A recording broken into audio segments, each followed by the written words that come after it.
You got the clock? You got a clock just to help you out, man. You know? Yeah. I'll give you a 30-second clock countdown. After that, your hand will be dead.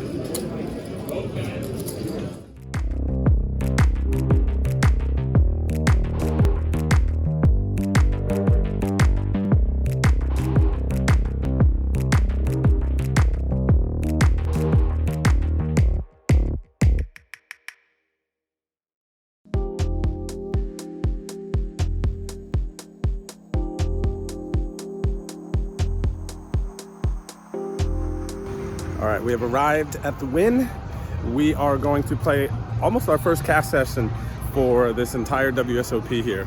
We're gonna play some 2-5. It's been a minute, so I hope I'm not too rusty, even though it's already tough to be as rusty as I am in cash. You know, I'm a tournament player. But I'm looking forward to the challenge tonight. It's packed. It's like a 2-hour waiting list. So hopefully we get on a game soon. We'll keep you posted. So at the start of this session, I lost some small pots that didn't go past the turn. Some very like raise pre, 3-bet pre, c-bet, take it down. And then eventually it led up to a hand that was worth talking about here. The 6-7 of diamonds. I open to 15 bucks in the hijack. The small blind calls and the big blind makes it 55 bucks. I call and the small blind calls. So we go 3-way to the flop. The flop comes ace, 6, deuce, and no diamonds for me. It goes check, check, and then I decide to bet 45 bucks here just to take it down, get hands like king, queen, queen, jack, hands that have overs to my pair to fold. The small blind calls and the big blind folds. The turn comes a 5 of clubs. So doesn't really help our hand. The out of position opponent checks, and then I decided to check. Though, looking back at it now, I think I like betting again. I think I can get better 6x to fold here, maybe even pocket 7s, 8s, or 9s to fold with a double barrel here, representing an ace. But in this instance, I did decide to check, and we went heads up to the river, which was an 8 of clubs. So a backdoor flush came in, and the small blind here leads out for 65 bucks. I don't think that I'm going to be making a hero call in this instance. There's just not too many hands that I beat here when they bet, and I just think that it's a lot of ace-x, especially after having called my raise out of position and then calling the 3-bet still out of position to 2 other players. I think that they're going to have a lot of ace-x holdings, so I fold. The next hand we have is ace 5 of hearts on the button. I decide to make it $20 over a hijack limp, and we end up going heads up to the flop. The flop comes 7-5 deuce with 2 clubs. They check. I decide to also check and decide on the turn what we're going to do. The turn comes a 4 of hearts. The out of position player here bets 20 bucks. I'm definitely not folding after having checked back the flop, so I make an easy call. I don't see any reason to raise here. And the river comes a 4 diamonds, and then the out of position player bets 50 bucks here. And at this point, I think with the way we played our hand, we just call down and bluff catch and win a lot. So I do call, and I win versus the tabled jack 10 of hearts. Now we look down at the ace of hearts, king of diamonds in the hijack. There is an early position limp. Middle position makes it 15. I make it 55. Early position and middle position both call. So we go 3 ways to the flop. The flop comes 9-5-8 with 2 hearts. They both check, and I decide to make it 90 bucks here, which is a little over half the size of the pot. We get a fold, and then middle position calls. So we go heads up to the turn. The turn is a 9 of diamonds. Out of position player checks. I think for a second, and I'm actually not really sure if I should be barreling this turn a lot in a cash game. I think in a tournament, I might barrel this a bit more than I would here. That said, I did check in this instance, and we go to the river, which is a 5 of clubs. Out of position opponent checks, and then I decide that there are some hands here that I do have some showdown versus, some ace queen, some jack 10, some queen jack hands that would call flop and just play the way that they did. And I think I would win enough, and with my bet check line going into the river. I just don't think that I'm going to be getting too many hands to fold.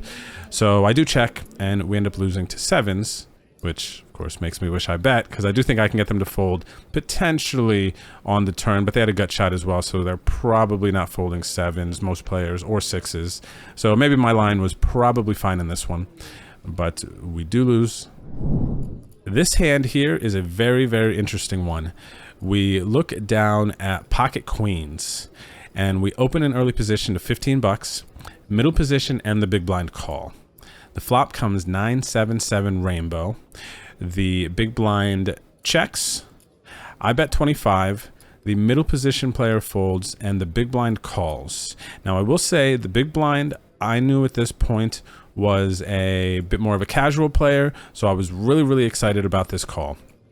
The turn comes a 5. Out of position checks, and I decide to bet 70 bucks into this pot here. And this was very interesting. You can't see it on camera, but the out of position player here did this funky show where they acted like they were going to fold, like had the cards in his hand and like fake wrist snap folded, still holding his cards, did it twice and made the most agonizing dramatic faces, and then calls after faking a fold twice, and then calls. I'm like, oh my gosh, this is so strong. Like, old buddy here is like going super hard into the cell. I giggled a little bit under my breath, and I'm like, okay, I might not be in that good of a shape. It was so funny. I wish I could have caught it on camera. And then the river comes a 7. So the board is 9-7-7-5-7. They check, and now I think the river is great for me, because feels a little bit less likely that they have a 7. If they happen to have had a 9 and the show was for whatever, then they're not folding. It was just like, I was like all over the place on this river.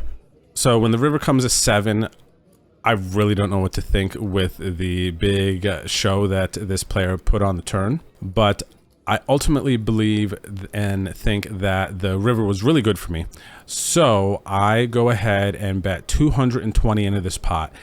This is a bigger size bet, but I really thought at this point, the hands that this player was going to be calling with, they are going to call bigger bets.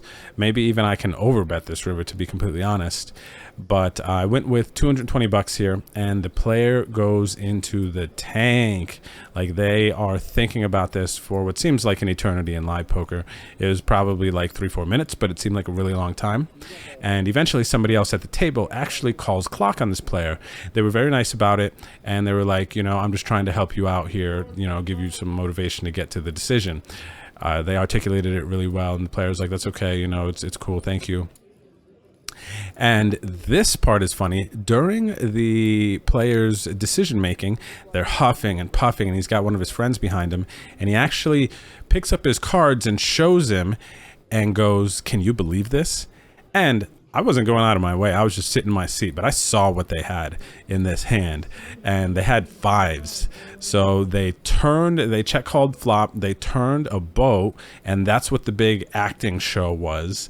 They were trying to really sell that they were mad weak, and then the river comes a 7, which destroys his hand. And I'm like, holy crap. At this point, I'm like, man, how can I get this dude to call? I really thought he was going to call on his own. But long story short, the player eventually, after the clock is called down to the last second, decides on a fold and begs me to show. And I don't show, I don't tell him. I just didn't want to then.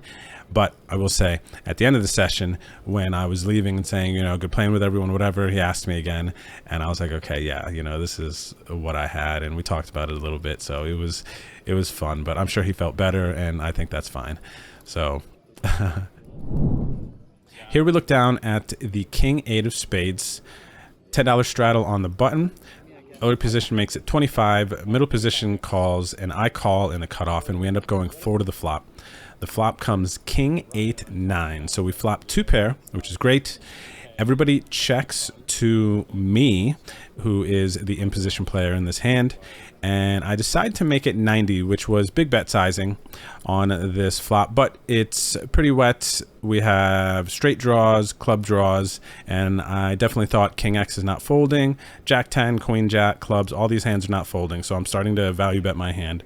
Unfortunately, everybody folds. Take down an easy one. So we're actually in the middle of a conversation here, and we overlimped the button with 7-8 off, which is a bit loose, but occupying the button is something I like to do for sure. But still, yeah, this is a little bit loose. But we're playing the button. We were having a conversation. It was a friendly table. Anyway, let's get into this hand. So the blinds check, and we go 5 ways to the flop. The flop comes Jack 10-4 with 2 clubs. It checks around to me on the button, and I decide that I'm not just going to bet and take this down a bunch here on this board texture, so check. Let's try to get there. Zing, I check. The turn comes a 9, so we've made our hand, and we're only losing to King Queen and Queen 8. Everybody checks to me again. I bet 15 bucks, small, kind of beggy bet on this board texture in a multi-way pot. 2 folds, a call, and a fold. So then we go to the river, which is an ace of hearts. So no flush draws got there. The out of position player checks, and I bet bigger this time. I bet 50 bucks, and they fold, and we scoop a pot. Now we look down at the old pocket kings, cowboys, and a bit excited, of course. Love seeing big pocket pairs and cash games. We open early position to 15 bucks, middle position, and the button call. We go to the flop, 10-9-5 with 2 diamonds. There's a check. I make it 30. Both players call. We go to the turn, which is an ace of clubs. Check, and I decide to check here out of position to 1 player, and with the ace coming on the turn, and the in position player bets 110 bucks. Earlier position player folds, and I'm not just folding here to 1 bet just because the ace came. I'm checking the pot control and check call. So of course I call, and the river comes a blank 2, and I check, and the in position player thinks for a minute. They decide to check. I table my kings, and we end up winning a pot here. So I have to imagine our opponent had a 9x, 8-7, some sort of weak showdown type of hand that they bet on the turn to try to win it, and then they just gave up river, because I wouldn't assume that Queen Jack or King Queen are just giving up the river here after betting the turn when an ace comes in. So yeah, maybe they did though. Who knows? This is just a random 2-5 cash game. But we are happy to win this pot here with pocket kings. And our stack ends the session at $1,085 for a profit of 85 bucks, which tiny profit, but we started off the session minus like 400 in the hole. So to climb out and have a profit here on a random night in between WSOP tournaments, it felt really good. It's nice to get some content here for our YouTube channel. So I hope you enjoyed these hands. I will be having more coming up soon once I'm done with Vegas, but my time here has been great. So I hope you enjoyed this video. If you did, please don't forget to like, comment, and subscribe, and I'll see you on the next vlog. Thanks for watching. Hey everybody, thanks for making it to the end of my video. No one does that, do they? All right, look, I respond to comments, so please leave a comment below the description and let me know what you think. Let me know if you have any questions. Otherwise, check out some of my last videos here, and don't forget to hit the subscribe button here. All right, my name is Drew. Peace out. Catch up with you later.